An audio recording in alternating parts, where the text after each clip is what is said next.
वो प्रधानमंत्री नरेंद्र मोदी महाराष्ट्र के दौरे पर रहने वाले हैं और उनका यह दौरा बेहद खास होने वाला है। इसीलिए उनके आगमन के लिए विशेष तैयारी की जा रही है। क्यों यह दौरा खास है, क्या सौगात प्रधानमंत्री पूरे देश को महाराष्ट्र से देने वाले हैं, इस रिपोर्ट के जरिए बताते हैं।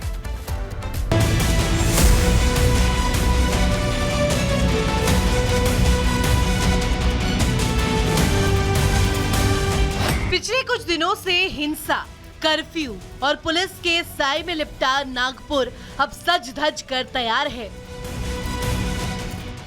नागपुर का हर चौक चौराहा सजाया जा रहा है।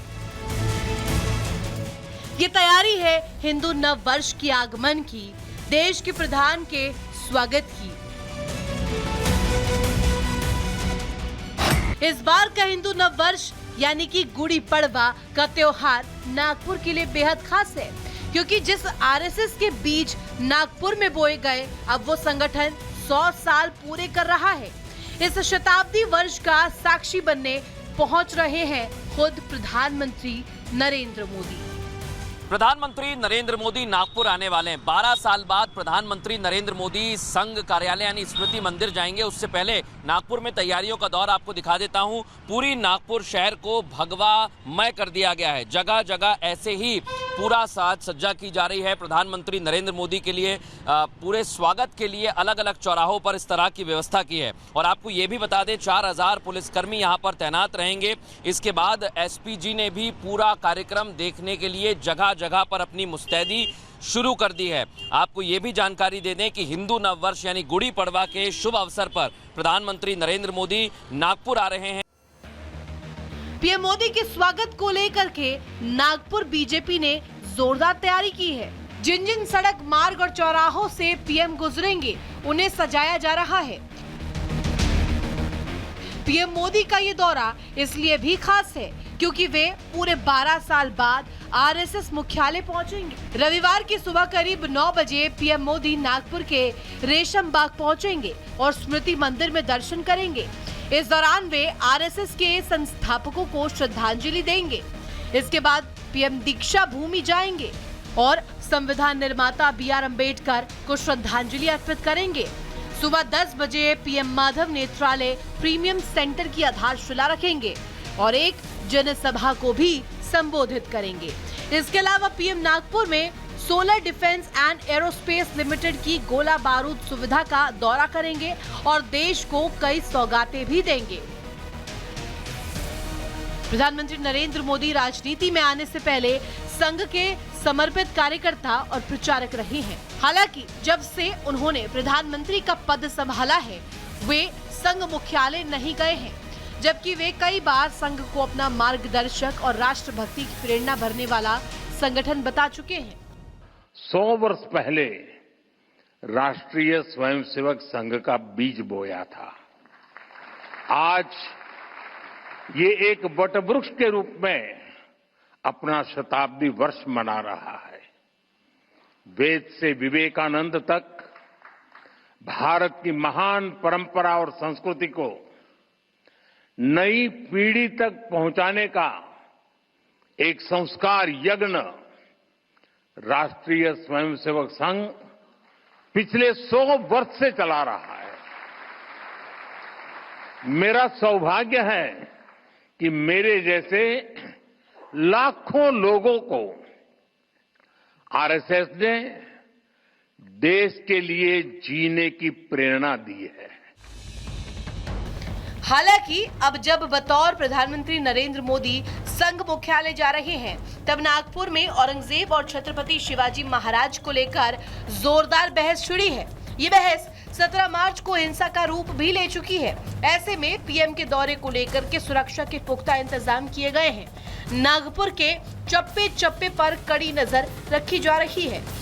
पुलिस समेत प्रशासनिक अधिकारी खुद अलर्ट मोड पर नजर आ रहे हैं। Bureau report, Republic Bharat. और बात छत्तीसगढ़ की, जहां सुरक्षा बल के जवान नक्सलियों का काल बनकर उनका सफाया कर रहे हैं। एक दो नहीं, अब तक 200 से ज्यादा नक्सली मारे जा चुके हैं और अब एक बार फिर सुकमा में जवानों ने 17 नक्सलियों को ढेर कर साबित कर दिया कि प्रदेश जल्द ही नक्सल मुक्त हो जाएगा। देखिए रिपोर्ट। बीजापुर में 26 नक्सली ढेर, कांकेर में 4 नक्सली ढेर, सुकमा में 17 नक्सली ढेर। 9 दिनों के अंदर 3 अलग अलग मुठभेड़ों में 47 नक्सलियों का सफाया हो चुका है, जो ये बताने के लिए काफी है कि सरकार ने जो नक्सल मुक्त देश की बात कही वो उसे पूरा करने पर फोकस के साथ आगे बढ़ रही है। छत्तीसगढ़ के सुकमा में नक्सलियों और सुरक्षा बलों के बीच मुठभेड़ हुई। केरलापाल के जंगलों में मुठभेड़ उस वक्त हुई जब जवानों की टीम नक्सल विरोधी अभियान पर निकली थी। इसी दौरान नक्सलियों से सामना हुआ और जवानों ने 17 नक्सलियों को ढेर कर दिया, जिसमें 11 महिला नक्सली भी शामिल हैं। सुरक्षा बलों ने नक्सलियों के शव बरामद कर लिए हैं, वहीं भारी मात्रा में हथियार भी बरामद किए गए। अभियान के दौरान आज प्रातः 8 बजे से लेकर अनेक बार माओवादी एवं सुरक्षा बल के बीच में मुठभेड़ हुई। मुठभेड़ के उपरांत इलाका का सर्चिंग में घटनास्थल से काफ़ी बड़ी संख्या में AK-47, SLR, इंसास एवं अन्य हथियार भी बरामद किए गए थे। नक्सलियों से हुई इस मुठभेड़ में 4 जवान भी घायल हुए हैं, लेकिन इस सफलता को लेकर गृह मंत्री अमित शाह ने एक्स पर पोस्ट कर लिखा, नक्सलवाद पर एक और प्रहार। हमारी सुरक्षा एजेंसियों ने सुकमा में एक अभियान में 17 नक्सलियों को मार गिराया। स्वचलित हथियारों का एक बड़ा जखीरा बरामद किया है। प्रधानमंत्री के नेतृत्व में सरकार 31 मार्च 2026 से पहले नक्सलवाद को खत्म करने के लिए प्रतिबद्ध है। वहीं जवानों को मिली इतनी बड़ी कामयाबी के बाद प्रदेश के मुखिया विष्णुदेव साय ने गृह मंत्री अमित शाह की बात को दोहराते हुए कहा कि नक्सलवाद को पूरा खत्म करने का संकल्प हम ले चुके हैं और उस ओर आगे बढ़ रहे हैं। हमारे आदरणीय केंद्रीय गृह मंत्री जी का जो संकल्प है 31 मार्च 2026 तक इस देश से नक्सलवाद को समाप्त करने का, जिस तरह से हमारी लड़ाई चल रही है नक्सलवाद के साथ, मुझे पूरा विश्वास है संकल्प पूरा होगा। इसमें AK-47, इंसास और बहुत सारे हथियार भी बरामद हुए हैं। कंट्रीमेड वेपन्स भी कुछ उसमें हैं। ये बड़ी सफलता है जवानों की। और जिस बहादुरी और वीरता से हमारे सुरक्षा बल के जवान काम कर रहे हैं, तो निश्चित रूप से हम उस दिशा में बहुत तेज गति से आगे बढ़ रहे हैं। सशस्त्र नक्सलवाद पूरी तरह से समाप्त हो जाएगा। छत्तीसगढ़ से नक्सलियों का सफाया करने के लिए सरकार और सुरक्षा बल लगातार एक्शन में हैं, जिसका नतीजा ये है कि धीरे धीरे नक्सली अंत के करीब हैं।